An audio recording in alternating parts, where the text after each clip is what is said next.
Without Context. Hello, everybody. Welcome to the latest episode of the Without Context podcast.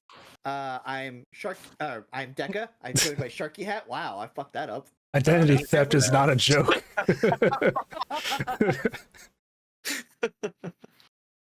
You had one job, Deca. We're joined here today by Fannon. Yeah, they're back. They're back now that Remnant is out, and we can stop. Thank goodness. Well, I've had more than 15 minutes to stand in one place. God, I'm having. We had them back to talk about Remnant.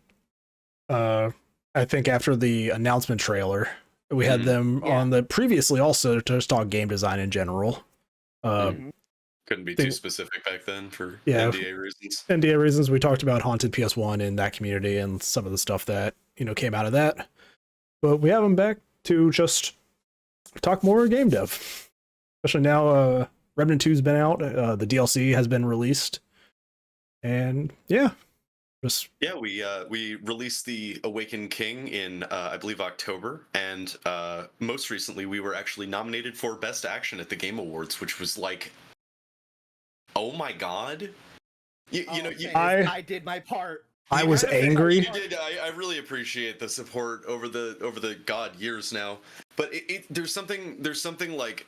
I don't even know. I don't have words yet for the feeling of seeing your first studio release, rocket to the top of Steam release charts and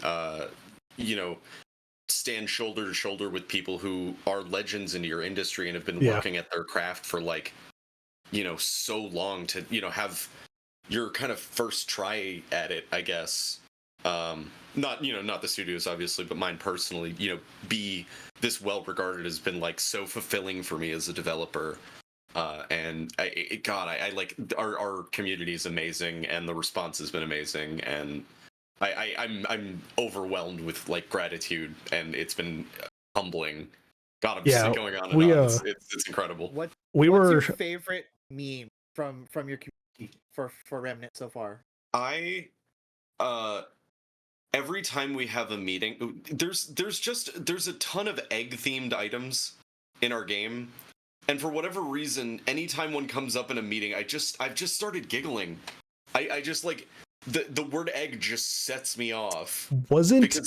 There's something with the patch? It was I think it was something from an interview. It's we don't give you 3 eggs or something. And then a patch came out, and then orange slices and a participation trophy, and then you guys got both now consumable items in the game. Yeah, it was there's an update, and it gave you 3 orange slices, and it gave you 3 orange slices. I was like, that's really funny. Well, did you find the other? Did you find the other part of that? No, I've been slowly going back. I forgot that I had finished a campaign, and I was in the middle. I had restarted one. Because I was I want to get to Awakened King, and then I was like, cool, where am I at in this new playthrough? And it's cool, I am in Loathsome. I just need to finish this, and I can get to the DLC. And it's the other route that I didn't have in my first playthrough, so I'm trying to figure out that side of it now. Yeah, it's been really cool for me to watch as people are playing through it for the first time, because I feel like it kind of is this 2-stage process where you play through it and you're like, oh man, that was great, and then you talk to your friend about it for the first time and you're like, what? I never saw that boss. What are you talking about? Yeah, that's what game were you playing? And then you go talk to a third guy, and that guy didn't even end up on the same planet as you guys to start off. It's I started somewhere new entirely. That's why. We were talking to it before recording. We knew about that going into it, We proceduralized so much of it that everybody's adventure statistically is, about as close to unique as it could get. Yeah, and we were talking about it before we started recording too, the people who on day one were like, yeah, we 100%ed it. It's did not, absolutely did not. There are people in our hardcore tester group that we kind of manage as developers and work with, and shout out to them because they are unbelievably hard workers and do some incredible work for our theory crafting and the lifespan of our game. Just amazing people. But they what were we, shoot, sorry, I lost my train of thought. What were we talking about? Okay. You're talking about the testers and all that. Testers are amazing. Oh yeah, but it's wild to me because these a lot of these people who spend so much of their free time playing this game and combining items and trying to break things, a lot of them still don't have a file with 100% of the items. They still don't have the full picture. There are devs. I don't think any of us have like 100% of everything on our personal files, just because there's so many permutations and new places that you can go, even in rooms you've already explored, and dungeons that might not have been there the last time. And I'm a giant nerd about game design, and there's just so much for me to like absolutely gawk at in terms of the design that was done by the team. I don't know. It's like my dream first project because of how much I've been able to learn from the people I made it with. What got me about it is like me and my friends were playing, and we usually play together, and I had landed on the sci-fi planet first. And I had gotten what I call Path A, which is me dealing with the big frog thing at the end. And then they got the other path, and I was like, cool. And then I was thinking about it, I was like, there's more to this. So it's like, cool. Which boss do I finish now to get one of these weapons? I'm gonna have to play through this again to get the other thing. So I'm gonna have to play this game multiple times to 100% this game. It's wild that you cannot 100% on a single playthrough until at least your fourth playthrough. Yeah, at least 4, and that's if you roll perfectly statistically. There's so much more than just those 2 runs worth of because path A, path B, it's like path A, path B, and then it's like, do you go path A1 or path A2? And I'm just like, oh, this game's gonna be a hyper fixation for years for me. Rather than like trying to reward, rather than trying to kind of push a narrative by allowing a player to make ambiguous choices that don't really affect the story that much, we've just said, okay, both of these decisions are valid. Let's see where things go from there. And depending on how you act through the story and the decisions that you make, either consciously or through your actions, you get a different reward. So it's almost like the game and like what items you have at the end of your first playthrough is as much based on you as a player as it is on that kind of, I guess, like random chance element. So like by the end of my third playthrough or something, let's just say 10 for the sake of argument, the choices that I've made and the dialogue decisions that I've gone through, if I've been consistent in the way that I acted, the set of items that I have is going to be completely different from a different player. Yeah. So when you go online with people, the likelihood of someone having acted differently than you in a situation, or maybe even returned to a place that you hadn't previously, means that they're more likely to have an item that you don't have. You are motivated to play with strangers. Yeah. It's this like amazing way to just form this community based around helping each other that I don't know that we would have formed if we had kind of shot for like a more PvP focused game. Yeah, and that's what got me. I was playing through with friends. I was like, we're in the labyrinth, and I'm like, there's this platform here that I just can't reach. So I'm missing something. And looking through it and like going through it, I was like, okay, I'm finding this whole new route through this, and I can tell on the map that there's a route through this. Now, how do I get up there? And then going up there, it's like, here's how I get into the tanker room that I was confused about 4 days ago. Like, and it was just it's that sense of exploration where I'm like, oh, here's how I get here. Like, it's so funny. That is one of my favorite secrets in the whole, like, I guess, main game progression. Yeah. But it's funny for me as a developer because, the way I always explain kind of my involvement in the process to people is that I know what's in the game, just not how to get there or what it means. Yeah. We have almost 300 trinkets at this point, I think. Yeah, and to specify for that, you're mostly weapon design, right? Yeah. So you don't have like any knowledge of like level design or anything like that to a real extent, right? Well, it's just not really my responsibility inside of the space. It's also definitely not my specialty. I've over the course of my career mostly been working on player progression and I guess like player abilities arsenal. If you can swing it, shoot it, eat it, or wear it is usually the way I kind of explain it to people. I have to ask, did you have a hand in making the nanite gun? Which one's the nanite gun? The one that fires like the cloud of nanites for like it's all fire. The one where that's tall rod in space and it opens like this. Yes, it's like a flamethrower. Yes. I mained that weapon my whole campaign. I'm so glad. Nebula is one of my personal favorites. The design changed a lot over the course of production, and what we ended up with was honestly so streamlined from where it started. Yeah, I love that thing. I didn't script the mod though, just the kind of clouding behavior on the primary fire. Yeah, the nanite swarm on top of my other weapons, like firing bullets, like did so much damage. It beat so many bosses for me in this game. As I'm like running around trying to stay alive, this nanite swarm is just killing a boss. With, Ritualist out of curiosity? I know it doesn't have like the base elemental damage buff or I think it's in my inventory, but I haven't started using it. If you like the Nebula playstyle, that kind of seek and destroy, let your guys take care of it for you, I would definitely give Ritualist a try.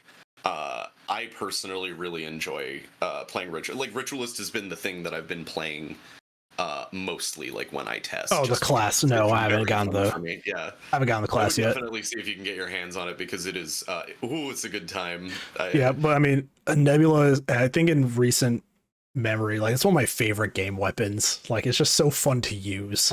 It's satisfying too. I love it. And especially with the spread stuff from the primary fire where it's like if a guy dies, it spreads.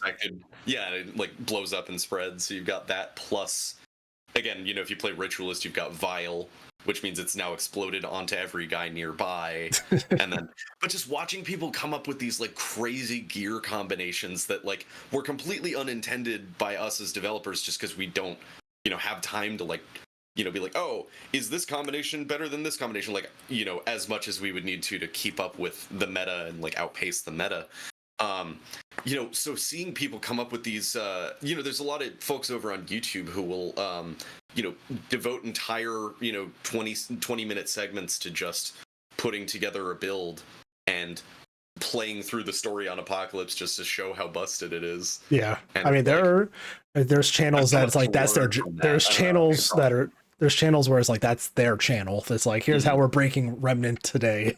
And it's cool because it's all, it's all in good faith. It's not like these people are complaining about a game that is like frustrating for them. It's just, oh, hey, we didn't think of that. Like, and, for us as designers, it's like, it's not only like, oh, how can we make it so that we, wouldn't ever need to adjust a system in the future so that it, I guess, feels like a nerf when we're just fixing things.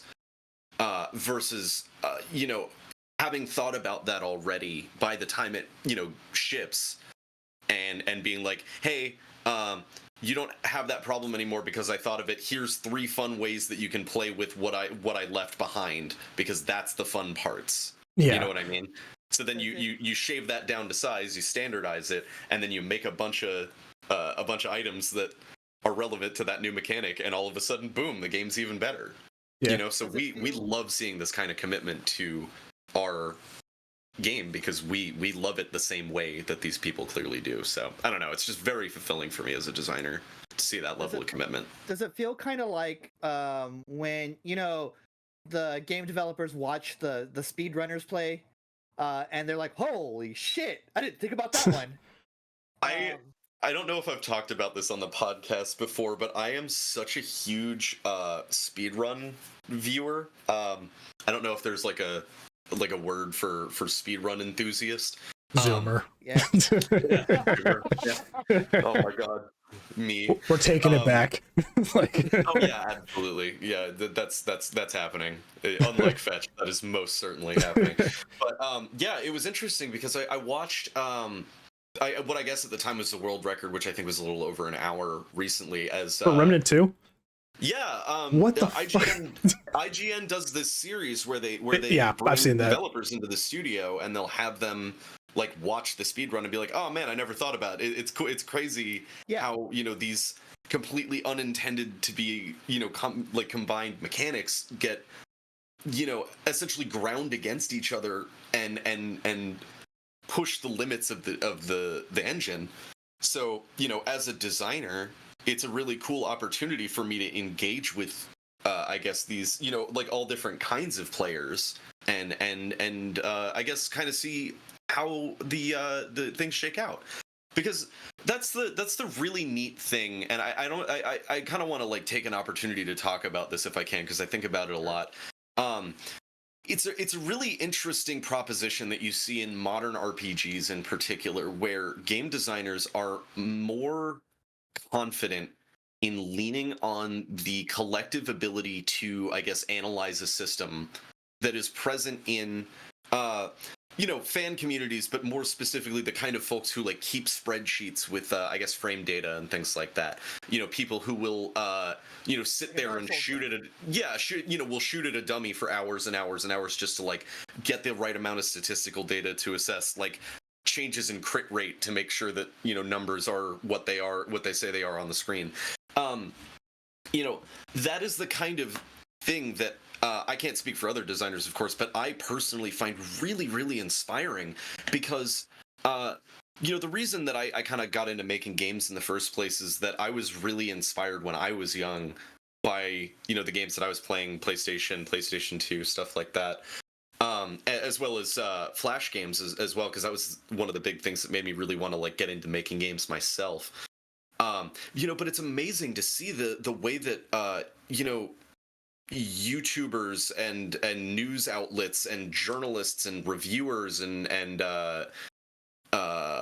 you know, streamers and publicists and influencers all just have this incredible web of I guess you would kind of more commonly call them opinions, but when it comes down to it, you know, games are so young as a format and the technology is developing so quickly that, you know, these design principles need to be reassessed. You know, like we, or at least again, I'm speaking, you know, for myself, but I look back at my career in micro indies so often when I'm feeling stuck on you know, stuff for Remnant. Like it's amazing to me how much my, you know, I'll go and play a game now that I haven't thought about in a really long time, and I'll be like, you know, oh, the way that I remember such and such thing from this game that I played years ago is completely different than how it actually is. And all of a sudden it's like, oh, well, I like my thing better. And then I think about it for a minute and I'm like, wait, that's literally my job. So I don't know. There's always this, like, I always hear these like lazy game designer arguments, and I think that is personally something that I rarely take in good faith, just because it's, I don't know any lazy game designers. I don't know anybody in my field who is here because, like, unless they are like 1,000% committed to being like, you don't become a game designer for no reason, I guess. It's not what, like, yeah, it's not nothing, right? You have to like, it's a grind. Yeah. Like, you have to and it's grind at it. You have to learn at least a language, like a programming language, to do so. It does, or even just like a visual script or whatever. But like me trying to learn RPG Maker, it's like going through everything. Like, I've never looked at Ruby in my life, and I was starting back on. I liked the little VX. bit of Ruby that I did. I remember liking. I was working back on RPG Maker VX, and I was like, this, I can get this with enough time. And then you know, going into my job where I worked on, you know, PHP and HTML and CSS and everything, it's like, I could probably learn a gaming language. It would take me some time, but it's not easy. So I respect people that can do it. The neat thing about it is I feel like nowadays, especially with, like, you know, people who've been through these boot camps and things like that and have the skill set that I guess most people would kind of consider the baseline level of, you know, aptitude when it comes to like technical skills. I think that you're going to see a lot more, you know, common advancements in I guess, like, crowdsourced technology, just because, you know, people are frustrated with all having to use the same engine. And I almost wonder if that'll mean like a shift away from C++ as a format, because most, I think, modern game engines, as far as I know, are either C++ or some variant.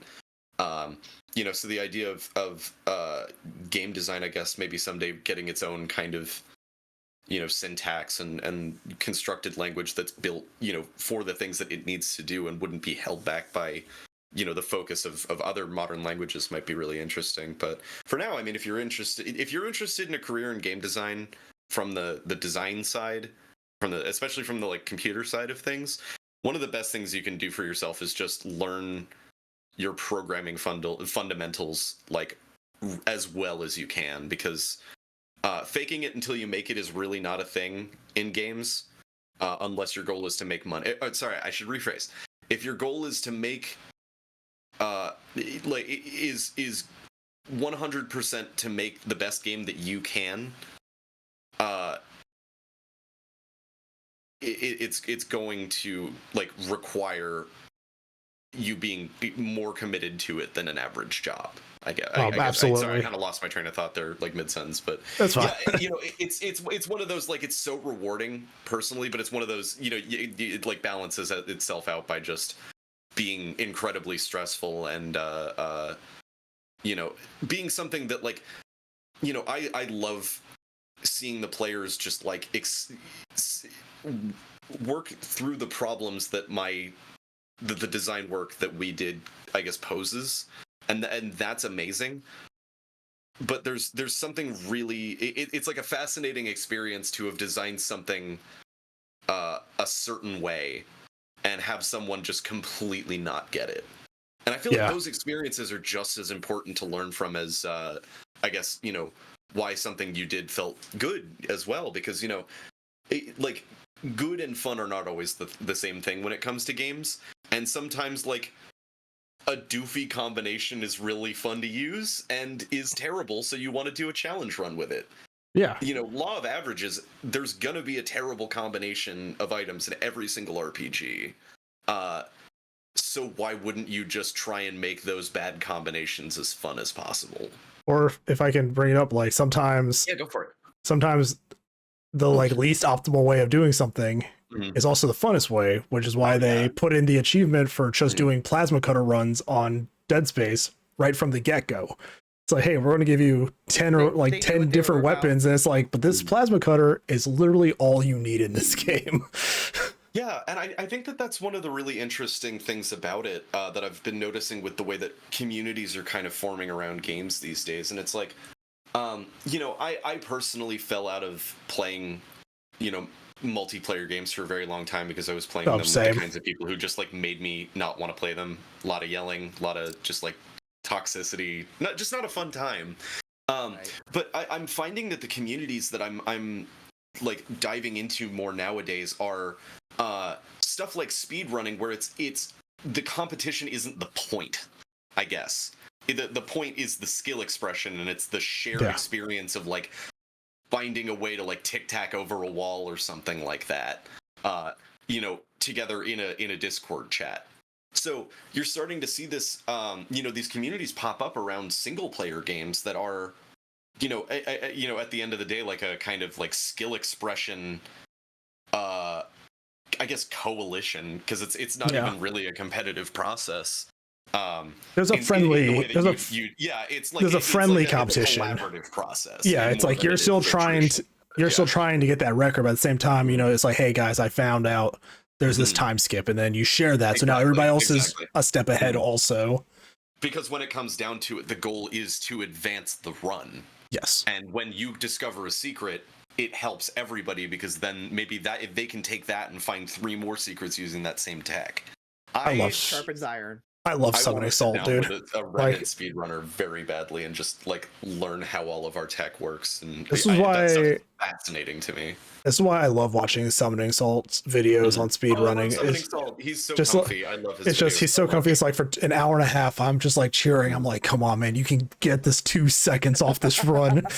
Like, and you're hoping. The editing, oh my god, it's so good. It's just so good. Internet filmmaking is like a whole different art than absolutely anything that's come before it. I love YouTube.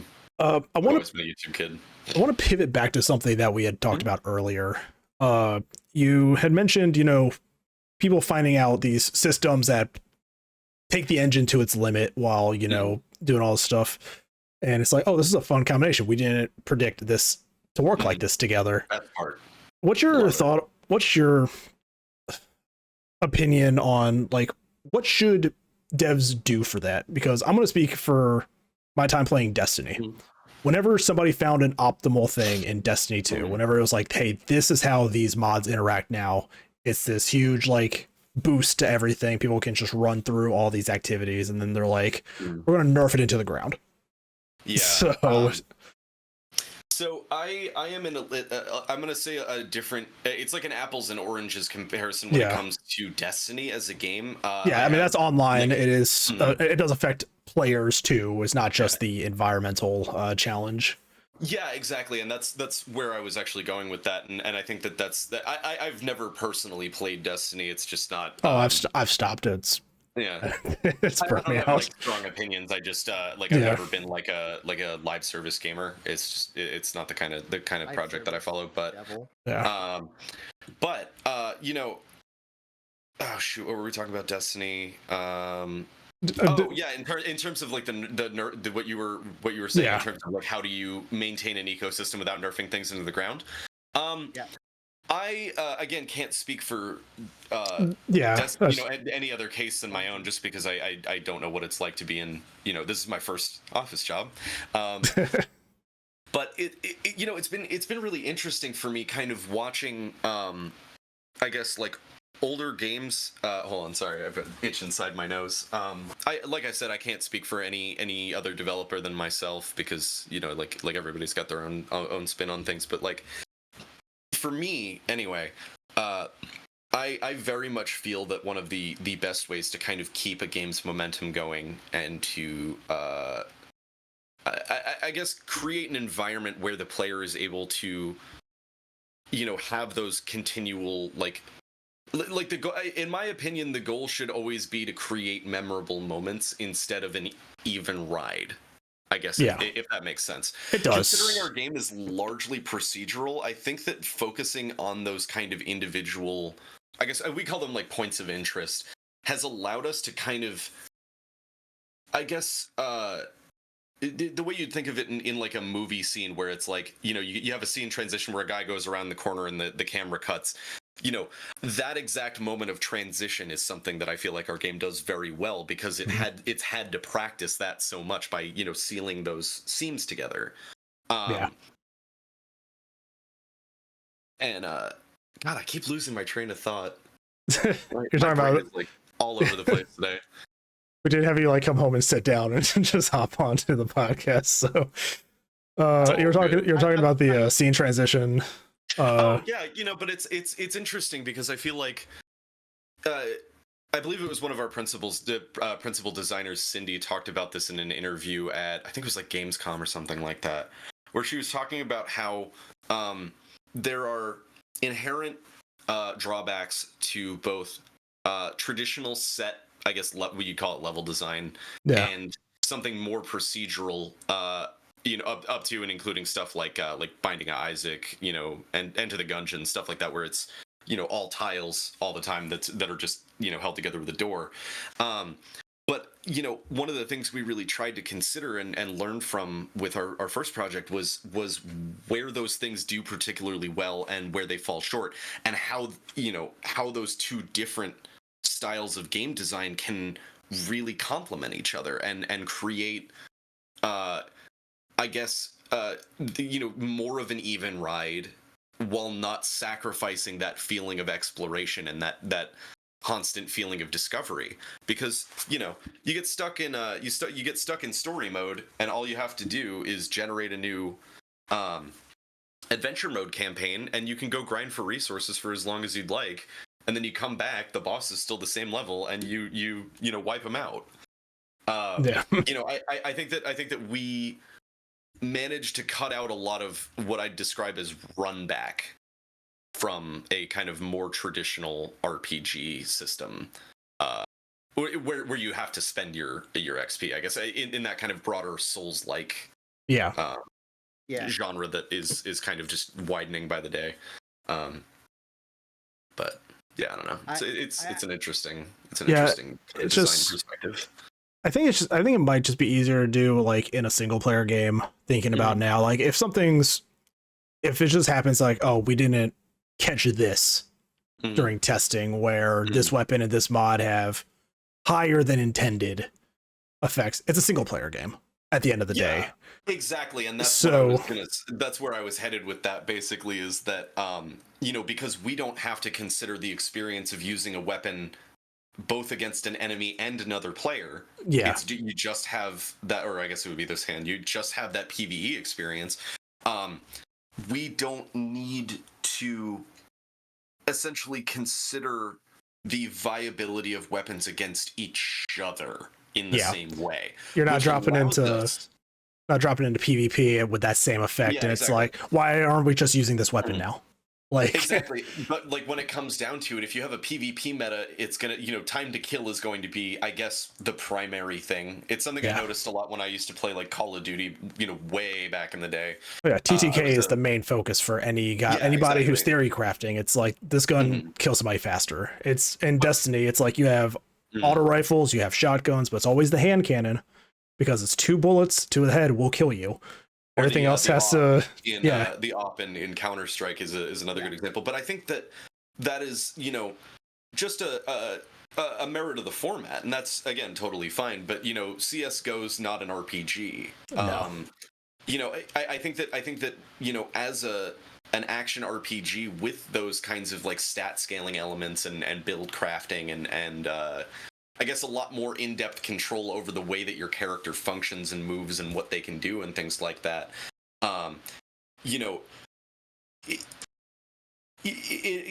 the game focuses more broadly on that, you have to account for those combinations as part of the game design.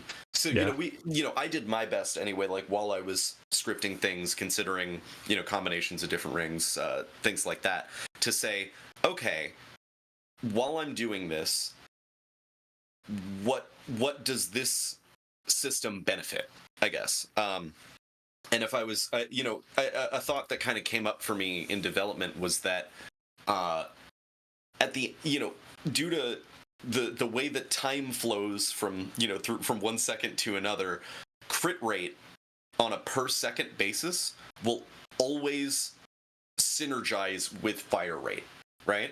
Yeah. So if you have a let's say you have something like the machine pistol that fires incredibly quickly, that is going to work much better on an item that says lasts 5 seconds than it is on something that can only trigger every couple of seconds. Yeah, because, the repeater, the lever action.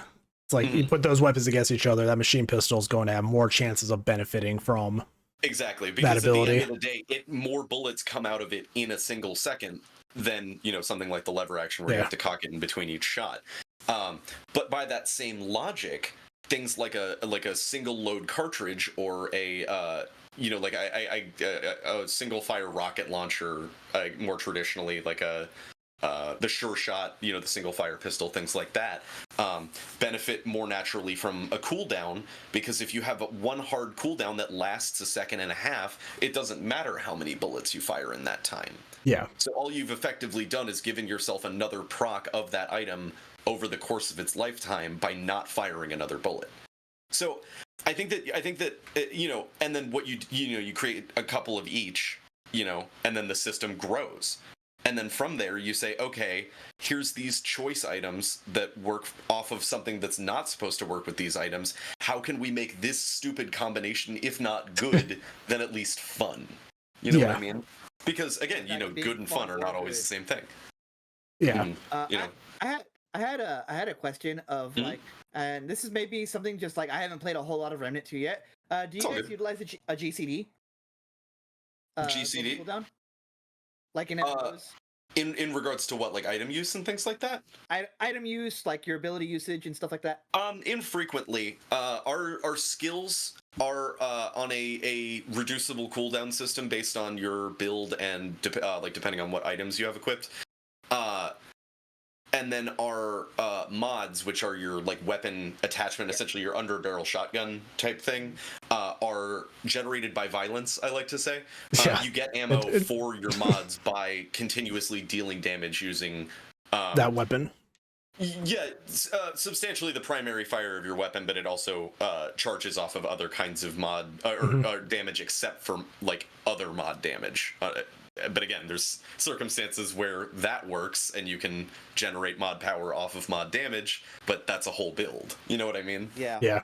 So we have a lot of wacky items in our game, and I like that. And I but we wouldn't be able to do that if it was PvP. So I wanted to circle back, and I know we're doing a lot of circling back here. Something Sharky was mentioning about how he got he like saw a ledge and then had to like work his way around to get to it. I kind of wanted to touch a little bit about that and like the explorative thing that again doesn't really happen in multiplayer games. Like you have like Guild Wars 2 and like games like that kind of reward you for actually taking the time to explore like that. But I wanted to talk about like how you properly, I guess, how you assess what a proper reward looks like for when you've had them kind of go around, do the legwork, and then boom, I'm here. Yeah. Can we add on? Do you feel the exploration is the reward, or do you? Can we add on to this? Can we add on this to the data mined class? Like, yes. Oh, we're talking about Archon. Yeah, so his thing with like the whole how do you reward a certain amount of exploration when you also have a class that is unknown until somebody data mines the game.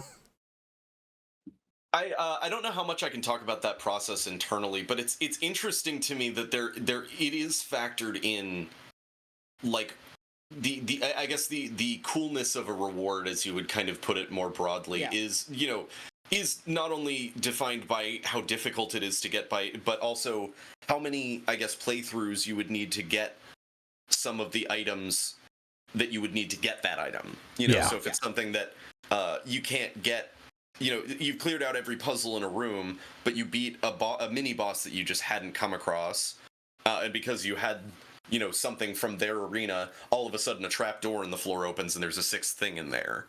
But like, in order to judge how cool that thing has to be, you have to say, okay, what would they need to have done to get to this point? So it's like, would this take 1 playthrough? Would this take 10 playthroughs?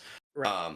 Stuff like that I feel like is really important to consider in terms of like how satisfying a reward is, because it's like, again, there is that kind of value investment that people get where it's like, okay, this puzzle was super long and I got something at the end that you use once and then it goes away or something like that, and it's like, oh, okay, well, now I have to walk all the way back here to get the thing, and that just doesn't feel good, Yeah. So we part of what I'm talking about here is like, do you guys consider the exploration bit the part of the puzzle, as it were, as its own reward, or do you actively try to find like the correct reward for the correct effort?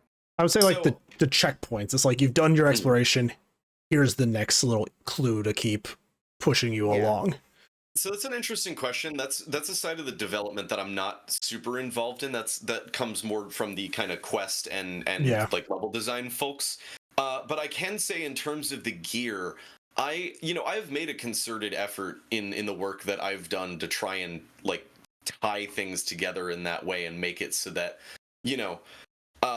the reward for, I guess, a challenge is at least appropriately cool, because there's a lot of ways to do something. There's a lot of ways to do a weapon right, but you'll be able to tell at a glance whether or not it's cool. Yeah, and cool is such a nebulous word. I hate using it. It ultimately is player opinion. Exactly. I love Nebula. Down to it, cool is the word that I think you actually used earlier for Nebula, if I remember correctly. You're just like, this is just a cool gun. Yeah, because I like the idea of, hey, I can do other things, like I can heal or hide, and these things will handle stuff and help me out. But somebody else who can get that, it's like, oh man, that like flamethrower aspect of the primary is way too short range, so this weapon sucks. Well, then you get but then you max out Hunter so you can get long shot, and you use that one ring that extends your like max range by 35%, and all of a sudden you can hit guys with that cloud from across the room. Yeah. You know what I mean? And I think that like in terms of I can't think of too many games whose progression systems work like ours that aren't roguelikes, especially.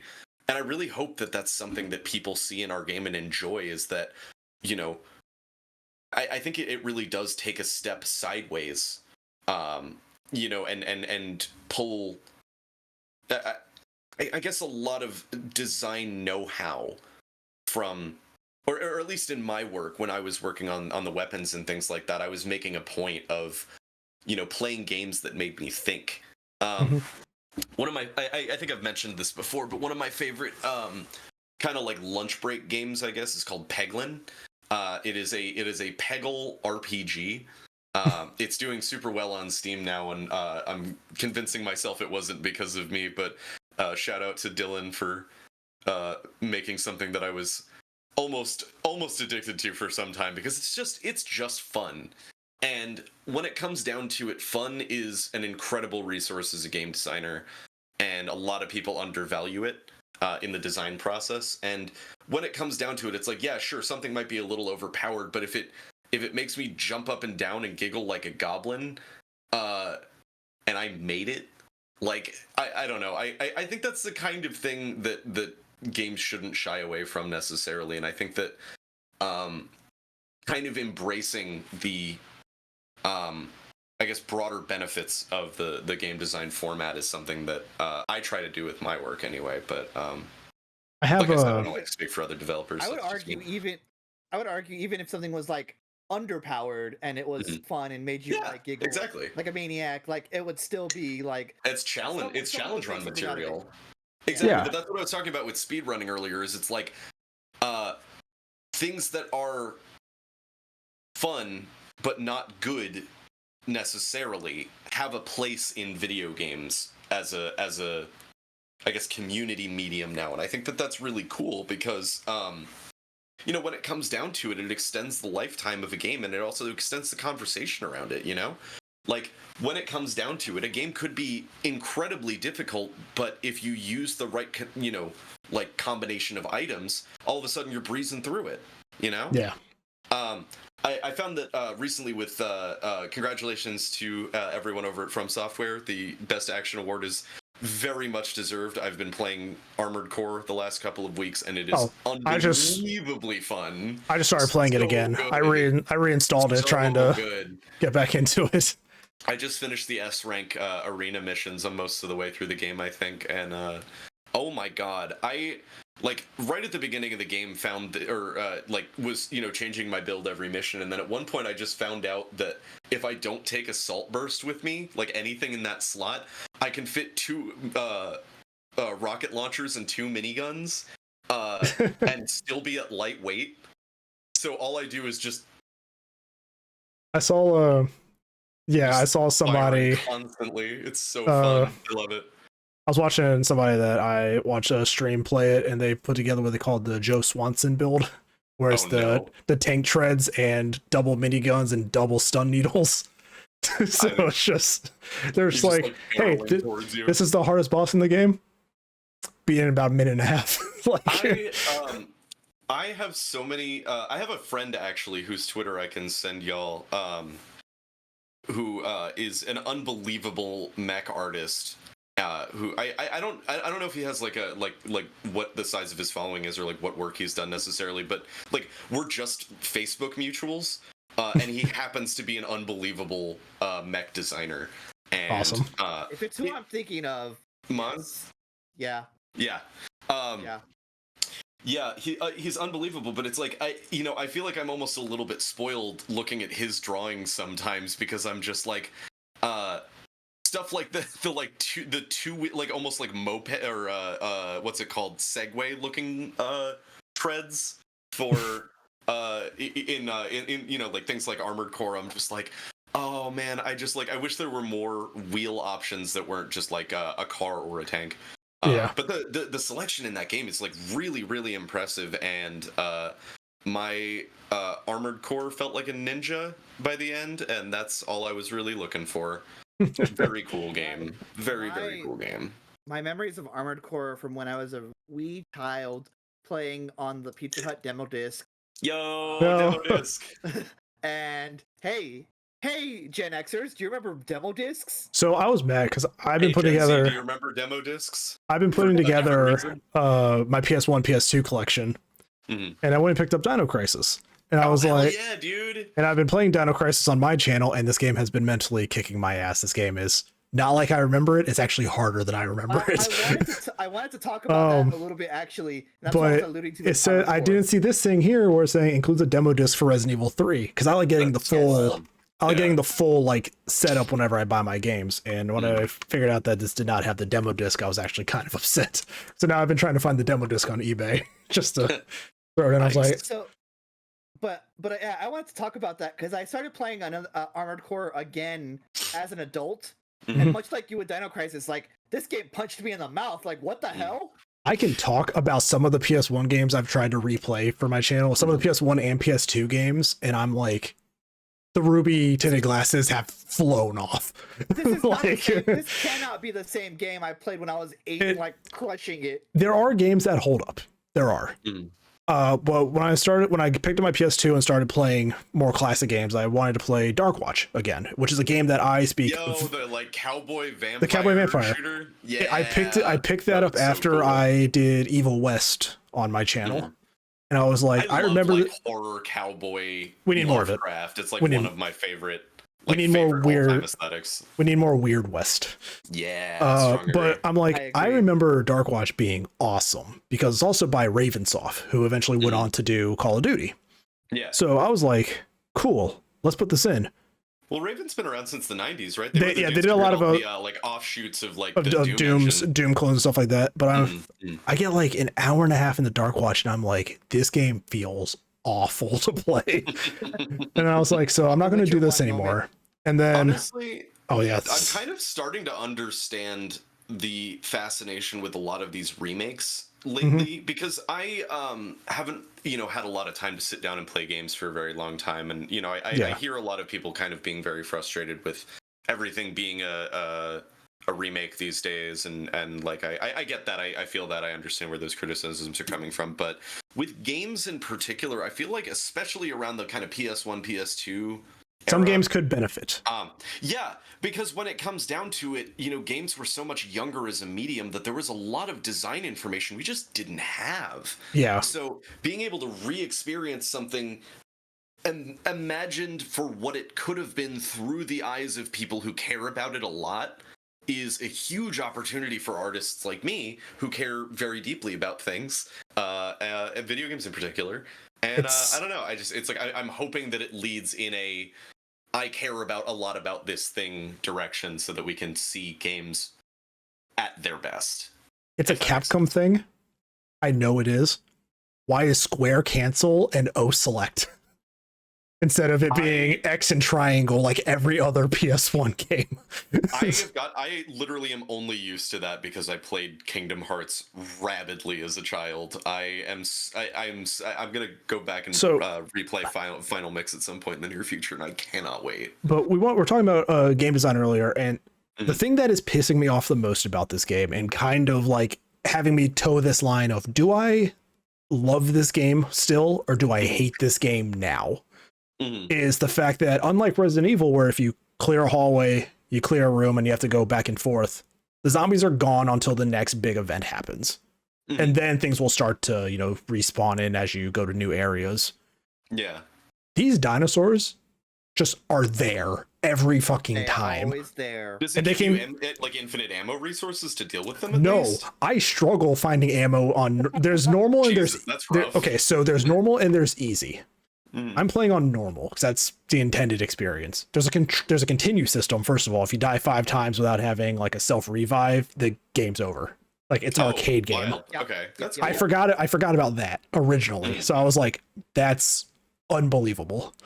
Yeah. Then yeah, that's wild. It's hard to find ammo on normal often, and the dinosaurs have a habit of respawning in locations, but they also can come into rooms that they can open doors. They can pass through doors.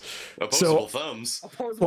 So I'm like playing this game, like struggling, burning through healing items, just kind of trying to run past things. And I'm like, am I enjoying this game design or am I hating this game design? Well, I feel like there's a big difference between a good-natured challenge and a statistical improbability. I think that there is. I think that game design is like I said, it's like a very new, I guess, form of art, form of media, whatever you want to call it. And there are a lot of things that have never been done either right or wrong. You know, when it comes to, I guess what you call retro.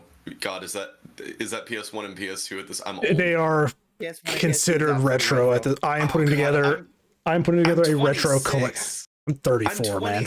Oh, pain. I'm 34. Pain. I was gonna say I have almost a full decade on you, and pain. I'm putting together what I call my back creaking. Jesus Christ! Like when I say I played this game in my childhood, this game released in '99. I was 10 years old. So I'm playing this. I'm like, this game is over. What, like 14 years old? Is my math? No, my math is like entirely off on that. If it was 99, it would be 24. Yep. Yeah. So I'm like, this game is almost as old as Fannon. Yeah. And I think I was gonna say I've got 2 years on it. But then I'm thinking about this, and I'm like, this is a game that I think would benefit from modern Resident Evil sensibilities. Dino Crisis is one of the games is one of the only games I heard talked about in terms of like people like banging their hands on the table and screaming about needing a remake the way that they do about Bloodborne. I'm gonna see what else I have in this little drawer over here. Bloodborne is I think the game that I hear more frequently referenced in terms of needing to be upgraded to modern software than I would say any other game. I don't know if that's just because my Twitter is built for me, but you know, a guy can hope and dream someday. Was it you that showed me the Bloodborne like demake where they made it like PS1 graphics? Oh yeah, it's on itch.io. It's awesome. I'm gonna shout out my friend Lilith real quick, who hung out with me while I play tested that, and my name is my birth name is actually in the credits. Nice. Nice. So yeah, I was one of a couple of people that got to play test that before it came out, and it was like a really amazing process. And I found a couple of spots that would have ended up becoming exploits in the main game, and it was just like getting to there's no feeling like getting to bounce like game design ideas back and forth with somebody who has not even necessarily opposing design ideas to yours, but just different ones. Yeah. And the ways that your artistic process and your design process and things are just completely different from like whoever's game you might be playing. And that's a big part of why I ended up in studio work, was just that I have trouble with that revision process when it's like just me working on something. So for me, it just makes sense to, you know, work with a team of people who are just as committed to this as I am, and, you know, get their feelings on it and change it and shape it and, like, you know, scrape away parts until it's right. And that was kind of what I did with Sorrow, you know, when we were working on Remnant. That's the first I think video game weapon I was ever involved in making, like ever, like had never even approached a combat system before I started working at Gunfire. And they just I guess saw something in me and believed in me, and like were willing to take the time to teach me to do things the right way. And it ended up being, you know, getting passed through enough hands and kind of seeing this revision process get done, you know, thoroughly and for long enough that we ended up with something that feels really, really good. And I love the collaborative process. It's amazing. It's something that I really did not get outside of a couple like amazing opportunities like Dread X Collection and you know, Haunted PS1, everything I was involved with there.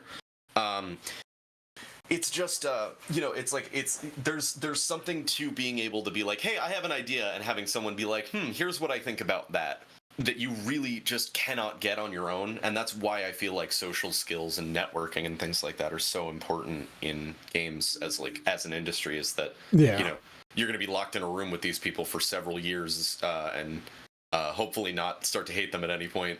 I lucked out because my studio's awesome, but when it you know, we're talking Go ahead, Deca. We were talking about games that both have gotten really hard over the years, like Armored Core and Dino Crisis. I wanted to bring up another one that's coincidentally also from Software, Kingsfield 2. Jesus Christ.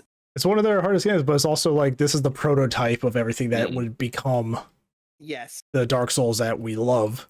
And I struggle on. I being from Software, having a very abusive relationship. I buy all of their games. I get to the first boss, they beat the shit out of me. I stop playing it.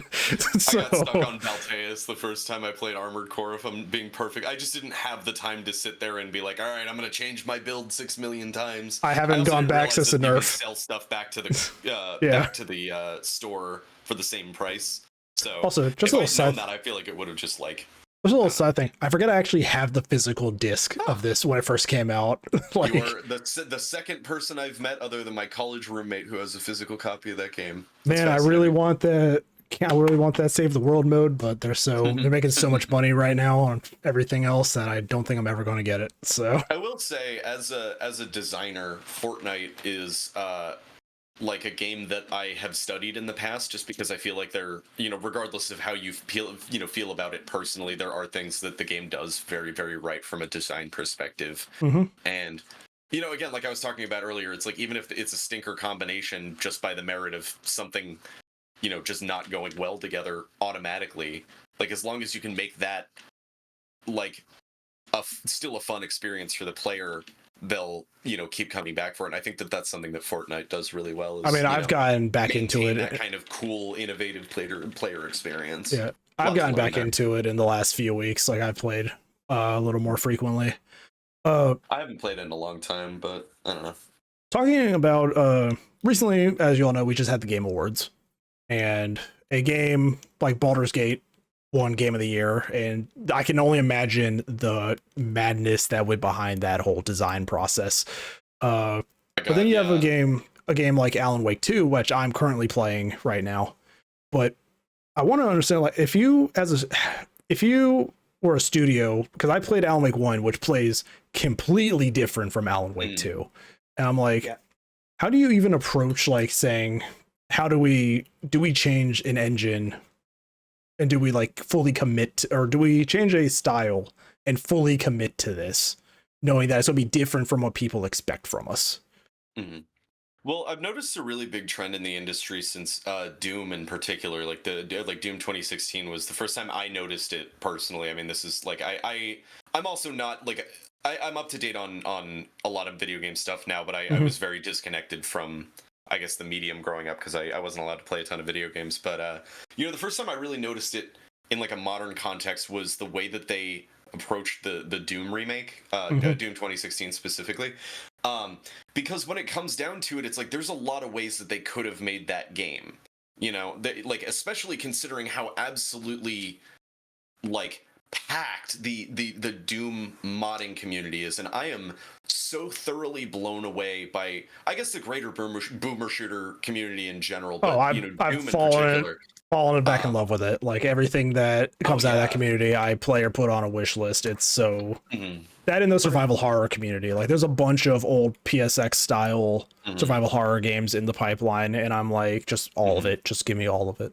Like, and I've met a lot of those folks, and they're all absolutely worth supporting. Like the people who are making these kind of really innovative indie projects, a lot of the time are, just like people making something they really care about out of their bedroom, and those are becoming some of the most, I guess, influential games on the market. And I think that that's really cool. I have a feeling we're headed towards like an indie horror, like indie video game horror. Oh, it's a renaissance. Blumhouse movie run. Because I know we're getting like an Iron Lung movie. And we'll say A24. A24 has been on a roll. I'm hoping it's A24. But yeah, I would love a series of A24 horror movies based on indie games. But I feel like there's like a whole space being explored right now by these like micro indie developers, like the Haunted PS1 folks, and all these amazing like smaller communities that are largely full of like marginalized developers too, people who are like aren't able to get work and are just throwing their artistic portfolio at the wall and hoping it eventually sticks. But I'm really glad to see a lot of these people are able to kind of sustain themselves independently off of just making the things that they care about. And as a developer, I think that's kind of the dream, honestly, is to just be able to be able to sustain yourself to, off of making the kind of thing that you want to make, because it will kind of I guess gel with other people, like give them the experience that you're looking for them to have. The sincerity of it. Yeah, and it's I think that's one of the really interesting parts of like Patreon becoming this essential part of the modern digital art process, is the fact that people are almost returning to this like I think it was ancient Greece had the like patron system where essentially people with money would just pay artists whose work they respected so that they could see more of their stuff in the world. And I'm sure that's the operating principle of places like Patreon and OnlyFans and things like that. But for me, the collaboration as part of the art form is so essential to my enjoyment and my ability to iterate and create things that I guess haven't been created before. It's just like, it's so important to me to be able to do that with other people, because I did it solo for so long. I know that I need to be able to like rubber duck things and like bounce ideas off of people and workshop stuff and send it to 7 or 8 different people before it even goes to pitch or whatever, to see what they think and whether it's feasible. And, it's also something to be said about like doing both, right? Mm-hmm. So you do the solo dolo thing for however long, and you're like, okay, these are my strengths, these are my weaknesses. Mm-hmm. And then you go to a collaborative project and you say, these are my strengths and these are my weaknesses. And then by the end of month 1, you've completely rewritten both sides of that list, because you actually realized that the only thing holding you back was a completely separate issue that you now have to tackle from scratch. Being a developer is really fun. I've learned a lot of horrible, nasty secrets about myself in the last 3 years or so that have made me a much better developer and a better person, but God, were those painful lessons to learn. Ugh. Yeah. I've recently been following building a craft, baby. Yeah, I've recently been following a creator. He used to work at Blizzard. His name's Thor. He's a pirate software, and he has a whole thing. It's like anybody can be a game developer if they want to put the time into it. And some of the examples, he's like, Doki Doki Literature Club was done on a like Python. I think it's like a Python based like visual novel engine. I actually went to college with that guy. He's my college roommate played competitive Smash against him for a long time. And that's actually how I found out about Doki Doki Literature Club. But it's funny because he's also like, you can also be a dev and you don't have to know the best coding as long as you can get it to work, because he points to Undertale. Everything in Undertale is in a giant if-then statement. Like every single line of code in that game. I'm like, that is horrific. That's one of the big pitfalls that I fell into as like a hobbyist developer before I went pro, was that everyone tells you how to make games wrong, and no one tells you how to make games correctly. Because and my cynical brain tells me that that's so that the pool of people who are able to do the thing remains small. But in terms of altruism, I do really think that obscuring that process to some extent is going to benefit the industry in the long run, because at that point it will be more complicated and less feasible to create things that are, easily able to fool the public into, funding when they have no plans on delivering the thing. I feel like that's something that's very easy nowadays, especially because of like stuff like Quixel Megascans in Unreal, where you can just create photorealistic environments like instantly by dragging models in. And the technology is fascinating, but the implications of what it could do to the medium are, I don't think, being talked about enough. There's the game that's coming out, the body cam, like first person shooter. I think it's like I have Record. That one. Yeah. And it's like, it's showing like Unreal 5 can do pretty much like photorealistic like visuals in a way, and it's like, this is how you're gonna render. This is the game you're making with that, though. Please, like, body cam game. I think it was one of my Twitter mutuals, I think, posted something about this, and it's like, we are finally getting to the point where technology is not, I would argue, not necessarily advancing quickly enough for the jumps to be shocking the way that they have been from like PS1 to PS2 or PS2 to PS or shit, Super Nintendo to Nintendo 64. Like that's huge. Yeah. Those kinds of jumps are, in my opinion, kind of over. Like outside of I guess putting more entities in an area or making things look more realistic. Technology going forward isn't fundamentally changing the way that we approach games, the way that the jump from 2D to 3D did, visually we've reached almost like a plateau, and now it's coming down to a gameplay aspect rather than a visual aspect.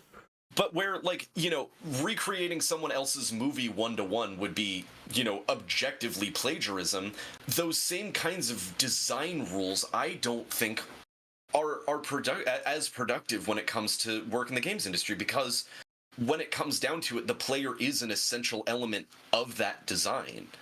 So if I need to fundamentally change my approach to design every single time I create a new project, just because another game has already done something what is arguably the most effective way, it's like, why would you why would you fix what's not broken? Like, as long as I'm not Darksiders when we look at that. I have some thoughts on Darksiders. I love Darksiders personally. I have not been around long enough to have a real opinion on Darksiders, but it is the franchise that made me want to work at Gunfire. I think that it is so distinct and so fun, and it just demonstrates this unbelievable set of priorities when it comes to storytelling that I find personally really sticks with me, because it's hard to get invested in a story. I've been thinking about this recently, when you don't have any grounds for I guess the basis of the fiction. So when it comes down to it, if you were going to reference real life subject matter, you might as well do it in a way that allows you to express your individual style and the kind of story you want to tell, while using words that people might know as a touchstone for the kind of ideas that they represent. And I think that that's what I love about Darksiders so much, is that it's archetypal. It's this clash of ideals, and it's not so much a direct character drama like, I guess, something like The Last of Us. It is a very simple story of evil triumphing and good getting really, really pissed off about it. I love everything that Darksiders holds dear. I think that its sacrament is honestly just so it like transcends this kind of dorkiness that a lot of early 2000s media falls into with the you tend to see things that are just focused on like I remember there were like 15 different like Marvel characters at some point that were just Wolverine with the claws coming out of somewhere else, like X slash. Yeah, it's a ton of like Weapon X clones. Yeah, for Wolverine. And it's like, when it comes down to it, there was an ethos to Wolverine that just sat with people, and they were like, at the end of the day, their intention with that thing was to give people more of the thing that they love. And, when it comes down to it, I'm more an academic than I am, I guess, a gamer, whatever the hell that means these days. And Not much. Really enjoy rigorous intellectual discourse. I love figuring out why the things that I love are flawed, and I love figuring out why people hate things. It's two of my favorite little exercises for myself. And it's something I ask every time, I come up to one of those situations where I'm like, oh, this is going to be a combination that's like going to affect the ecosystem. It's like, if this is going to affect the ecosystem in a way that's not fun and doesn't benefit the players, I literally like reconsider my approach to the thing. Because at the end of the day, it's like, even if I fix what is objectively an issue, it might make the game less fun. So if there's a way for me to address that issue and allow the fun through the filter, that is my personal answer to the question of how do you keep an online, or not an online, but an ongoing game. A live healthy. Service. Yeah, it's not really a live service. Well, we do content releases every once in a while. I mean, like, how do you keep a live service game healthy? Like, you have to have a stream of content to keep players, and at that point, you have to have some kind of constant reference point across players for what a baseline amount of power is and means. And what they do with that power is up to them, which is why you need to think out a system like that much farther in advance, because those problems tend to run much deeper once a community has, I guess, latched onto that as what you'd call the meta. Once they've broken it open and optimized it. But that's what, that's what a lot of, that's been a lot of what I've been working on since the game came out, is just essentially finding unintended exploits and combinations and things like that, and assessing whether or not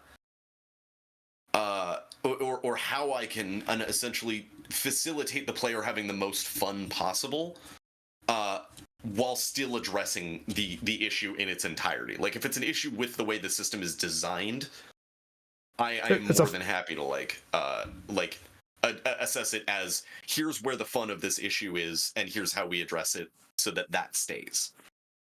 Yeah, well, we've gone a little bit over an hour, so before we finish up here, Deca, do you have anything else you want to bring up? No, I think I brought up the things I wanted to bring up for the most part. I think, we touched on, like, exploration and the game design behind, like, rewarding. And I know you're not necessarily in level design, so a lot of that kind of goes to the side. But I also know you made some of the rewards for some of those explorative decisions. Mm-hmm. So it was nice to get at least those insights. Yeah, and I want to ask one thing. Remnant 3, are we getting a grappling hook? Can you guys add in, like, a grappling hook and some verticality?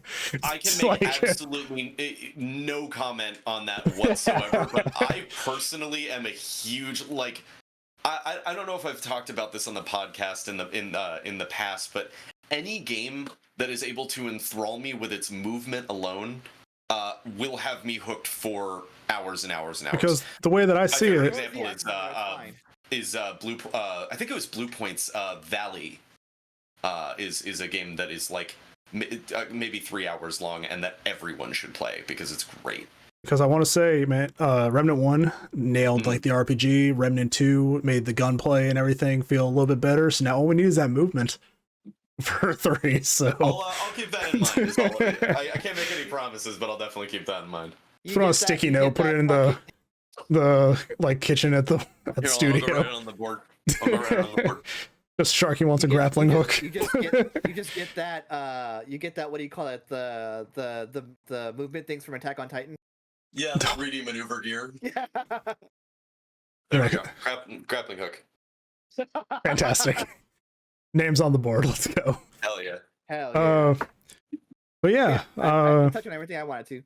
Nope. Yeah, I got nothing else. I said, like, I had some thoughts on Darksiders, but that's mostly like, how do you do Legend of Zelda God of War? And then it's like you do the same thing, but then it's like, here's some weird RPG elements, and then the third one's just, here's some Dark Souls like variant, and I'm like, can you guys just find like that's the thing that's the thing that I found myself loving about the Darksiders series as I was playing it, because like I was saying, I didn't come to Gunfire to work on Remnant. I came here having played Darksiders and really, really loved it.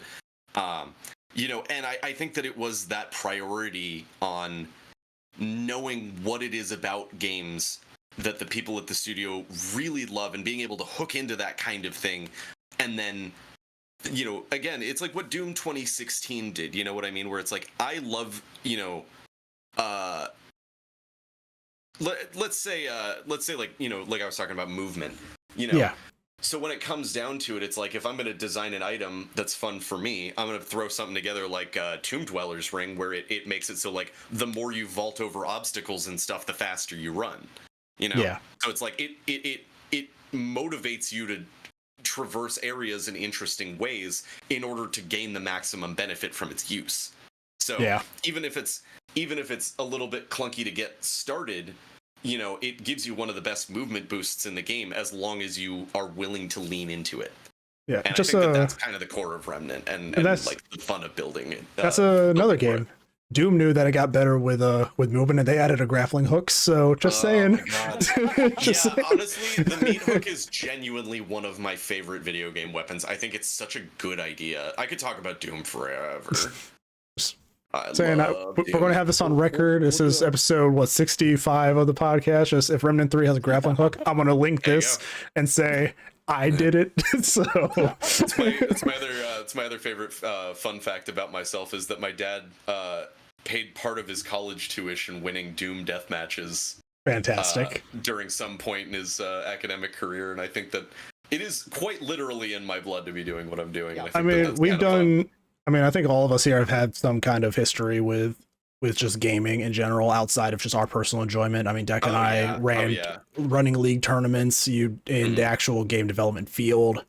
Like, it's just something that I think everybody enjoys, you know, even if they're just playing it for fun, they're eventually going to do something else in that field. If anyone needs a social media coordinator, me and Sharky, we got you. No, I don't even post on my own Twitter half the time. If you need a production guy, though. And I can say, I think that's one of the things I've been thinking about recently. Just before we go, real quick, I just kind of want to like address the audience. Hey you, person watching this. Me? You guy on my screen right now. I got to where I'm at right now in my game design career after 5 years of really, really hard work, and obviously the methodology isn't the same these days, but knowing why you want to do what you want to do with your life and understanding fundamentally what it is about your craft that fuels you. If you have something like that you do creatively, I would suggest that you spend all the time that you can sharing that passion with other people and like honing that craft, because I stayed up routinely till 4 a.m, you know, every night through my last 2 years of college, pushing to get my portfolio ready to hopefully eventually someday have a job. And the fact that it all paid off that soon is, you know, I would call myself, I don't know if lucky would be the right word, but I'm very grateful for the like opportunities that I've had. But I just want like everyone listening to know right now that it can happen for you. Your dreams are probably not as crazy as you think they are, and there's almost always a reasonable route to succeed in the things that would be fulfilling for you to do with your life. So I mean, don't let anyone tell you your dreams are stupid. I mean, look at us. Like, you're in the field of game design after working so hard on it. Deca's run communities, and it's like transitioning that to like D&D games and planning and stuff like that. I mean, I've been making videos on YouTube for the last 11 years almost. Nice. Like, it's just, I've only recently started getting better at the production side of it, like actually sitting down to learn things. You can just sit down and do it, you know, like one of the pieces of advice that I heard is do game jams, but don't do game jams with the intent of making a game that you can sell. No, you will learn how to make a game, and you will learn what works and what doesn't work. And then the next time you do a game jam, you'll carry on that knowledge, and then you'll carry it on again. And eventually you'll be able to put a game together that you can feel comfortable about marketing and selling. It's because you're going to have to learn what doesn't work first. Well, when it comes down to it, what a game jam is really good for is, like I was talking about earlier, is practicing your fundamentals. The game jam is a proof of concept. It's not the concept. It's an excuse to explore one game mechanic that you think might be a good basis for your wider project, not the project itself. Everybody always says to never make your first project your dream thing, because you learn so much along the way to even getting it into anybody's hands that it would have been better if you just waited 3 projects before you did it and just like used other stuff as practice. That being said, don't be afraid to put those kinds of things out. I can track a game jam I did that was one of my first published works literally directly to my current studio job at Gunfire. Yeah. As long as you are able to make the connections and be kind and helpful and you know, make a good community member of yourself, you know, for other developers, they'll you know they'll bend over backwards just to help you, you know, get your start. And you know, I'd imagine that that's probably true of a lot of different artistic mediums, but I don't know. I'm very much an advocate of not giving up on what sound like goofy dreams, as long as there's a way to sustain yourself, you know. And I mean, so, yeah, indie just, game. Keep on pushing. Push smart, not hard, is all I'm saying. And I mean, who knows, man? Do a game jam. You could eventually meet a bunch of friends. You want to make a game. And oh, hey, look, I need somebody to do music. You will meet some of the coolest people you have ever met in your entire life if you go out to like an on-site game jam, especially. But it's also like in a professional sense. It's like, oh, I've made this game. I need some music. Hey, you're looking for somebody to make music for in this game jam. Let's work something out. And then it's like, it's a forum where people are able to share those kinds of needs with each other. Yeah.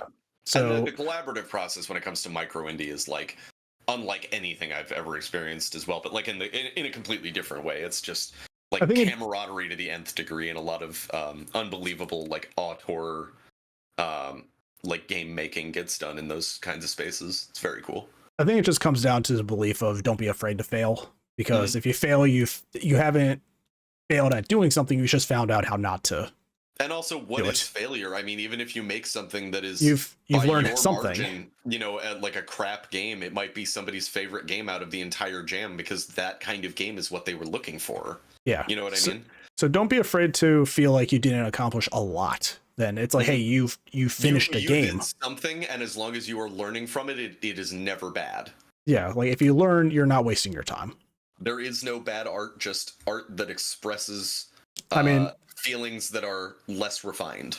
I mean, look at me. I started making YouTube videos at 23. I'm there you go. 34 right now, and I've just gotten to the point of it's like, oh, cool. I know how to do a bunch of this shit in like OBS, and I'm learning how to like figure out all this shit, and I'm learning better editing processes and all stuff. And I was like, that's all been in the last 2 years. So, I mean, it took me 9 years to kick myself in the ass to stop being stagnant about it, you know, like it took me almost failing out of Rutgers to get my ass in gear and like get my career like set. It took me an extra year to graduate because I was just, I failed out of the engineering school, and I almost failed out of college altogether. I went through 8 majors before I settled on IT and like social sciences and all this stuff. My degree isn't even in game design, so my job I'm an electrician. I have a degree for website design. Cool. Like, and I mean the thing is like I've been doing these videos for the last decade while having full-time jobs all over the place. So it's like trying to fit that in, and it's like you can do it if you just have the drive to do it. And I gotta say there is some limitation to that, and I have to speak to that personally because I'm motor disabled. I have PTSD and I have fibromyalgia, so it's like a kind of mental body 1-2 punch.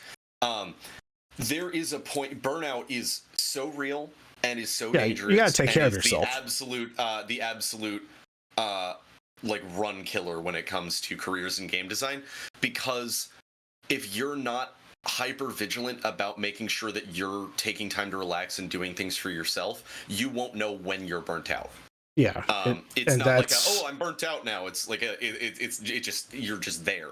I mean, that's what's hit me multiple times. I'm even this week, it's like, okay, cool. We're going to record on Tuesday and I'm going to stream on Wednesday. And it's like, hey, I can't do anything on Tuesday. Can't do Tuesday. Can we do Wednesday? And I was like, all right, let me swap these streams. And it's like, I can take a night off. To reset. Like it's one of those things like missing a day is not going to affect me because I'm not a full-time streamer. I'm not a big content creator, but and I think that when it comes down to sustainability in terms of making internet content, I think that not live streaming actually does you like a huge service, because not having to maintain that schedule, like having to maintain a stream schedule, seems like it undoes all of the the stuff that appeals to me about work from home.